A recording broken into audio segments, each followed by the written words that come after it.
Well, hi there. I'm here today with the most venomous snake we have ever featured in one of our videos to this point, and that is the mangrove snake. These guys are awesome. I mentioned that they're venomous, and they are. It's not, at least as far as what has been recorded to this point, a life-threatening sort of venom, but it is a fairly potent venom that can have a pretty severe reaction. As Jason from his YouTube and Facebook channel, The Reptile Project, he has some excellent videos on mangrove snakes, and we'll include those down in the description. And as he often says, this isn't the kind of snake that's gonna ruin your life or end your life, but it is the kind that will ruin your day, maybe even your week. So, not a snake to be bitten by, and they are kind of notoriously grumpy.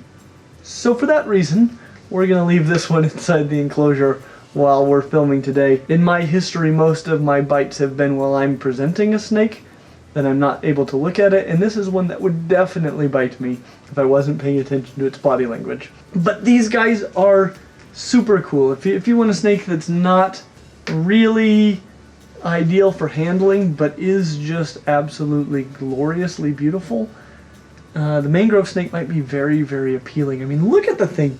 They have some of the blackest scales I've ever seen on a snake, with a really high gloss, and they're even iridescent in natural sunlight. And then to break that up, they've got super high contrast, usually yellow striping on them. There's yellow bands, sometimes white. Really gloriously beautiful, amazing snakes. These guys do get very long. Being a tree snake, they're always going to be long and skinny, but they can get pretty long, up around 8 feet long. Still about as big around as a bull snake. So, and I'm talking like a 5-foot bull snake. As I mentioned, they are rear-fanged venomous and grumpy. So that is definitely something to keep in mind. But you still might be wondering, is the mangrove snake the right pet snake for you? Overall, we've given the mangrove snake a score of 2 out of 5. And that will come down to our 5 categories, which are handleability, care, hardiness, availability, and upfront costs. So when it comes to handleability, we give the mangrove snake a score of 1 out of 5. Really, the main positive when it comes to handling a mangrove snake is that there are no recorded fatalities from their bites. But as I've already mentioned, they're generally nervous and grumpy and fairly venomous. As far as rear-fanged snakes go, and I'm sure this isn't all of them, but of the rear-fanged snakes that I am familiar with, only the boomslang is more venomous than the mangrove snake. They're definitely more venomous than my false water cobra, way more venomous than hognose snakes. This is a kind of venom that if you're envenomated by those rear fangs, you will know about it. And sometimes you get serious swelling and blistering and nausea, headaches. I mean, it's obviously having a major effect on a lot of people. And then some people report hardly any symptoms at all. Being that this is a grumpy tree snake, these guys spend a lot of time up in the trees, means they're also very athletic. They're quick and able to double back on their entire body.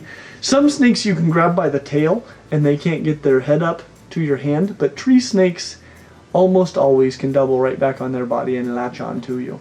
And this is no exception. I would say, generally speaking, it's best not to handle these snakes at all, and that is definitely what we have chosen to do in this video. Better safe than sorry, says I. Other people say, I'm going to try it. And that is why actually a fair number of the snake bite deaths in the United States every year are from cobras, which aren't found natively in the United States. When it comes to care, we give the mangrove snake a score of 2 out of 5. I'll begin with the enclosure. For a snake especially, this enclosure is huge. It needs to have a lot of floor space, but also a lot of vertical space for climbing. It's just a really big enclosure for a snake. These snakes also need a very large water bowl. This is partially to help maintain humidity and partially because they like to get in it and soak from time to time. These snakes also require high temperatures and high humidity, especially for a snake. And that makes it really difficult to use glass enclosures, especially if they've got a screen lid, like we actually have right now. You're going to need something that is going to maintain humidity, so probably not a screen lid. And it's going to maintain heat, so probably not a glass enclosure. A lot of the plastic sorts of enclosures that are out there would definitely be a better choice for a mangrove snake, generally speaking, because of humidity and temperature. This enclosure, of course, is not its regular enclosure. This is just for the purpose of displaying it right now. The enclosure that this snake has and requires is considerably larger than this and of a very different nature. These snakes, if you can get them to eat, will eat a variety of different things. In the wild, as juveniles, they're generally going to be eating generally lizards and frogs, and then as they get older, they're going to move on to things like mammals and birds. They'll also sometimes take fish. However, as I kind of referenced, getting them to eat can be a great challenge. And that is because the vast majority of mangrove snakes are imports, which come in stressed and dehydrated and full of parasites.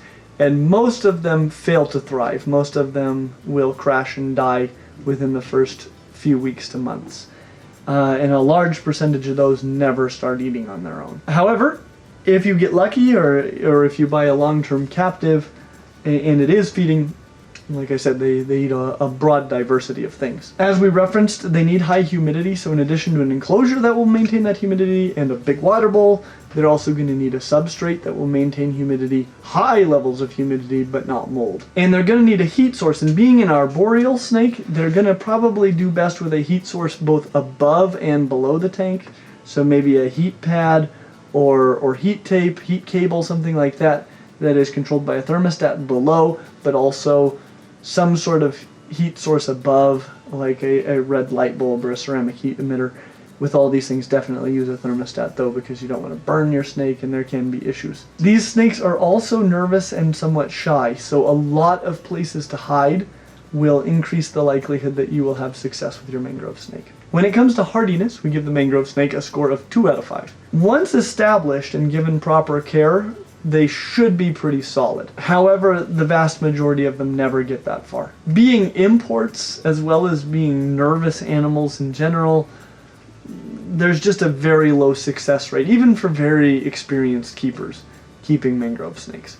When it comes to availability, we give the mangrove snake a score of 2 out of 5. They're fairly rare at expos, though you may find them almost never in a pet shop. You know, possibly for a couple of reasons. One, that they aren't that common to begin with, but second, because this is not a snake, if I owned a pet shop, I would really want to be selling to people who just come in looking for a cool snake. You know, this is something that is probably better for somebody who's really seeking one out.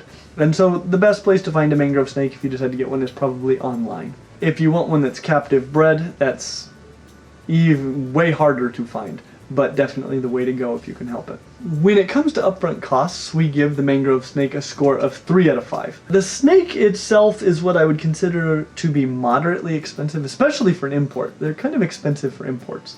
And something that's really excellent that was mentioned by Jason, who owns this snake, is that buying a captive bred individual isn't even that much more expensive than an import. The real challenge is just finding one. And that's true for a lot of animals that are both brought in as imports and captive bred, because the captive breeders still have to compete with those imports. And getting a captive bred specimen is just better for so many reasons. We've got a whole video on why it's better, and that is definitely the case with mangrove snakes as well. If you do elect to get one that is an import, you're actually going to eat up a lot of the difference in cost by taking it to the vet to have it treated for parasites and all the stresses of travel. Not to mention the fact that it's more likely to die on you, so you might need to buy 2 or 3 to get one that actually thrives. Whereas if you get a captive bred individual, it's much more likely to survive. So captive bred is just absolutely the way to go with these guys, and with everything that captive breeding is possible. The next thing is just going to be that large enclosure that you're going to need, and that's going to need to be an enclosure that holds humidity and heat. You're of course going to need a substrate, bowls, lights, hides, heat sources, thermostats, and we'll have links to all these things down in the description. But these will be extremely important if you're ever going to have a chance at having success with a mangrove snake. And that is why the mangrove snake gets an overall score of 2 out of 5. That's one of the lower scores we've given to any snake on this channel, and they deserve it. I mean, they earn that score because they are hard to keep alive, and they're an aggressive and moderately dangerous snake. However, if you're an experienced keeper that wants a beautiful and interesting snake that basically shouldn't be handled, the mangrove snake, especially a captive bred mangrove snake, might be the perfect pet snake for you. But generally speaking, I wouldn't recommend them. As always, like and subscribe. Make sure to check out some of our other pet snakes. We've featured a lot of them. One of them that actually has a really similar set of behaviors and coloration to this snake would be the jungle carpet python. So check out our video on jungle carpet pythons, because I think they would make a really excellent alternative for people who are considering something this beautiful but not necessarily this dangerous, cranky, or difficult to keep alive. And thank you so much to our patrons at Patreon who are making it possible for us to do 2 videos a week. If you're interested in becoming a patron, make sure to check out our link. We've got some cool perks for being a supporter of this channel as well. So we hope to see you real soon. And can we get a picture? Well, not holding it, obviously, but doing that.